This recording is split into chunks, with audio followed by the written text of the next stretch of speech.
আওয়ামী লীগের আমলে শেখ হাসিনা আমাদেরকে সিটের অফার দিয়েছিল, পয়সার অফার দিয়েছিল, ফেসিবাদের সাথে আপোষ করে নাই। কাজেই আজকে আমি এসেছি আমার নির্বাচনী এলাকা পটুয়াখালী থেকে। আমার এলাকার চেয়েও গুরুত্বপূর্ণ আপনাদের এই সমাবেশকে বিবেচনা করে। সুতরাং আমরা 2-4টা সিটের জন্য কারো সাথে জোট করব না, এটা যদি দেশের প্রয়োজনে জোট করি তবে অবশ্যই আজকের এই পট পরিবর্তনে গণ অধিকার পরিষদের যে ভূমিকা, সেই যৌক্তিকতা এবং ন্যায্যতার বিচারে যদি কারোর সাথে সম্মানজনক আসন সমঝোতার ভিত্তিতে জোট হয়, হবে। কিন্তু ওই 2-4টা আসনের জন্য গণ অধিকার পরিষদ জোট করবে না। বর্তমান অন্তর্বর্তীকালীন সরকার আগামী ফেব্রুয়ারি মাসে জাতীয় সংসদ নির্বাচন আয়োজনের প্রস্তুতি নিয়ে গেছেন। নির্বাচন কমিশন তার কার্যক্রম সম্পন্ন করছে। সবকিছু ঠিকঠাক থাকলে 11 তারিখে তফসিল ঘোষণা করার কথা।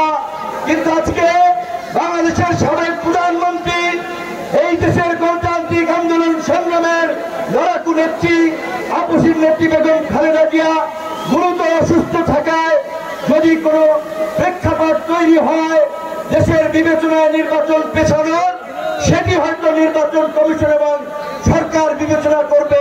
অন্যথায় নির্বাচন ফেব্রুয়ারিতেই হবে। নির্বাচন ফেব্রুয়ারিতে হোক আর এপ্রিলে হোক, আগামী সংসদ নির্বাচনে গণ অধিকার পরিষদ এককভাবে 300 আসনে প্রার্থী দেবে।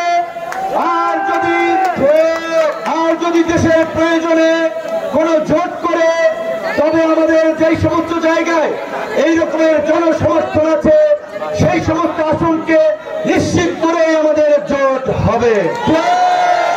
জোট হোক আর এককভাবে নির্বাচন করি। এই ব্রাহ্মণবাড়িয়ার নবীনগর 5 আসন থেকে গণ অধিকারের ট্রাক মার্কায় নজরুল ইসলাম নজরুল ভাই নির্বাচন করবে ইনশাআল্লাহ। এই দেশের নাগরিকরা ঐতিহাসিক ভাবে রাষ্ট্র পরিচালনার যে অধিকার দীর্ঘ 16 বছর পরে ফিরে পেয়েছে, সেই অধিকার প্রতিষ্ঠা করার জন্য আমরা ছাত্র যুবক তরুণরা লড়াই করেছি, রক্ত দিয়েছি। আজকে স্মরণ করতে হয় এই ব্রাহ্মণবাড়িয়ার সন্তান মোদী বিরোধী আন্দোলনে আমাদের ছাত্রটা হাফেজ কাউসারকে। স্মরণ করতে হয় এই ব্রাহ্মণবাড়িয়া সহ সারা দেশের জুলাই আন্দোলনের শহীদদেরকে। আপনারা দেখেছেন আওয়ামী লীগের গত 16 বছরের দুঃশাসনে এই দেশে ভিন্ন মত এবং বিরোধী মতের রাজনৈতিক নেতৃবৃন্দই নয়, এই ব্রাহ্মণবাড়িয়া আলেম ওলামার তীর্থভূমি, আলেম ওলামাদেরকে কিভাবে লাঞ্ছিত করা হয়েছে, কারাগারে রাখা হয়েছে। এই ফেসিবাদের নরক থেকে এদেশকে মুক্ত করেছে দেশের সাধারণ কৃষক, শ্রমিক, ছাত্র জনতা। তাই আগামীতে কারা ক্ষমতা আসবে, কারা এমপি হবে, জনপ্রতিনিধি হবে, সেটা নির্ধারণ করবে এই সাধারণ মানুষ, ছাত্র জনতা। আর এই সাধারণ মানুষ ছাত্র জনতার প্রতিনিধি হয়ে রাজপথ থেকে গড়ে ওঠা দল, আন্দোলন সংগ্রামের মাধ্যমে গড়ে ওঠা দল গণ অধিকার পরিষদের প্রার্থীরা নির্বাচন করবে।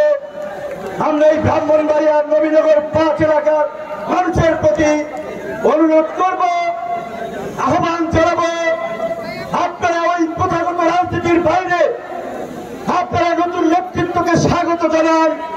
একমাত্র নতুন নেতৃত্বই পারে বাংলাদেশকে নতুন ভাবে বিনির্মাণ করতে, নতুন কিছু দিতে। কাজে আপনাদের সাথে, আপনাদের সামনে যে ঐতিহাসিক সুযোগ এসেছে বাংলাদেশ বদলের, ব্রাহ্মণবাড়িয়া বদলের, এই দিন বদলের স্লোগানে আপনাদেরকে নতুন নেতৃত্বকে বেছে নিতে হবে। একইভাবে আমরা অন্যান্য রাজনৈতিক দলের প্রতি আমরা আহ্বান জানাবো। আজকে আমরা দেখতে পাই কোন রাজনৈতিক দলের নেতারা ওই পুরানো ফ্যাসিস্টদের মতোই হুমকি ধামকি আধিপত্য বিস্তারের একটা রাজনীতি দেশব্যাপী কায়েম করতে চায়। তাদেরকে শুধু মনে করিয়ে দিতে চাই 16 বছরের ওই দৈত্য দানবীয় আওয়ামী শাসন মুহূর্তের মধ্যে চুরমার হয়ে গেছে। জনগণের প্রতিরোধে নেতারা সীমান্ত দিয়ে হেলিকপ্টার দিয়ে নদী নালা যে যেভাবে পারছে খাল বিল দিয়ে পালিয়ে গেছে। কাজে আজকে কেউ যদি জনগণের বিরুদ্ধে অবস্থান নেন তাদের পরিণতি কিন্তু তাই হবে।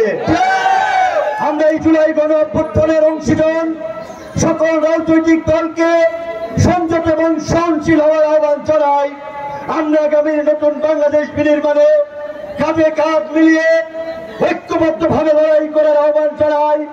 দেশকে এগিয়ে নিতে সংঘাত সহিংসতা হানাহানি মারামারি মুক্ত একটা নতুন রাজনীতির প্রতিষ্ঠার অঙ্গীকার আমরা গণ অধিকার পরিষদের পক্ষ থেকে করছি।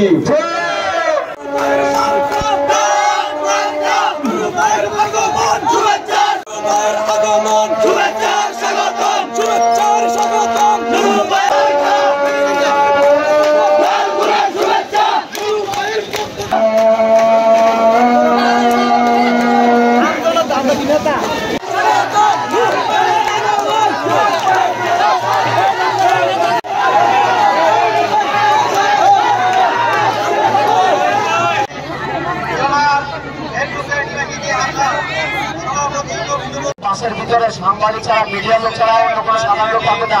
আমি সকলের দৃষ্টি আকর্ষণ করব। সংসদ সদস্য প্রার্থী নজরুল ইসলাম নজু ভাই ও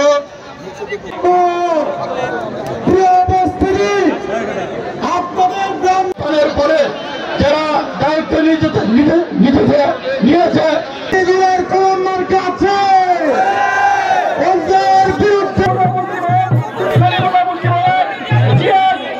ঢাকা বিশ্ববিদ্যালয় আজকে আমাদের সবাই সম্মানিত সভাপতি নুরহাত নুর এবং অন্যান্য অঙ্গ সংগঠনের সকল নেতৃবৃন্দ এবং যারা শুভেচ্ছা সংগ্রামী বন্ধুগণ আমার অধিকার বঞ্চিত মানুষের অধিকারের কথা বলে ভোটার বঞ্চিত নজরুল ইসলাম নজরুল ভাইকে তার সরকার প্রতীক দিয়ে মন্ত্রী করছে। নজরুল ইসলাম নজরুল ভাই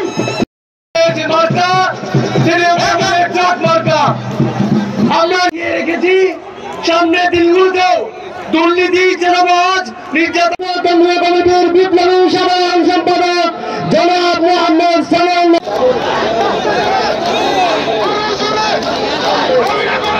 মার্কাকে যদি সংসদে পাঠাতে হয় সেটি হচ্ছে আমাদের জোট মার্কা।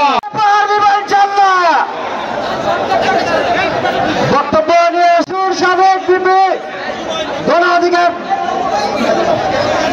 নিয়ে এসছেন ব্রাহ্মণবাড়িয়া সংসদীয় আসন 5 নবীনগরের জনাব